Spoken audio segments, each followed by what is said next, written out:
அனைவருக்கும் எனது அன்பான வணக்கம். திருவள்ளுவர் இயற்றிய திருக்குறளில் பொருட்பால் அதிகாரம் 39 இறைமாட்சி 385வது குறள். இயற்றலும் நீட்டலும் காத்தலும் காத்து வகுத்தலும் வல்லது அரசு.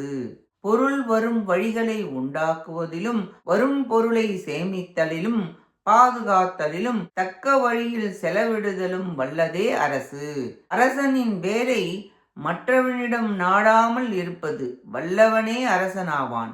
அவன் மணி பொன் நெல் முதலிய பொருட்கள் ஈட்டலும் வந்த பொருட்களை வழி தொகுத்தலும் பிறர் எதிரிகள் கள்வர் பகைவர் முதலானவர்களிலிருந்து காத்தலும் காத்தவற்றை அறம் பொருள் இன்பங்களின் பொருட்டு விடுத்தலும் கடவுளர் அந்தணர் வறியோர் இவர்களுக்கு புகழுக்காக கொடுத்தலும் யானை குதிரை படைநாடு அரண் இவற்றிற்கும் தன்னிடம் இருப்பவர்க்கும் கொடுத்தல் பொருட்களும் மண்டபம் போன்றவைகளையும் நாட்டின் மக்களின் மேம்பாட்டிற்காக செலவு செய்தலும் மனு தர்ம சாஸ்திரப்படி செய்ய வல்லமை உடையவனே நல்ல அரசனாவான்.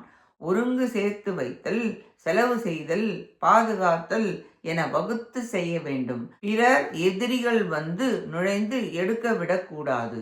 நிதியை நிலைத்து வைத்திருக்க வேண்டும். அப்படி பாதுகாக்க வேண்டும்.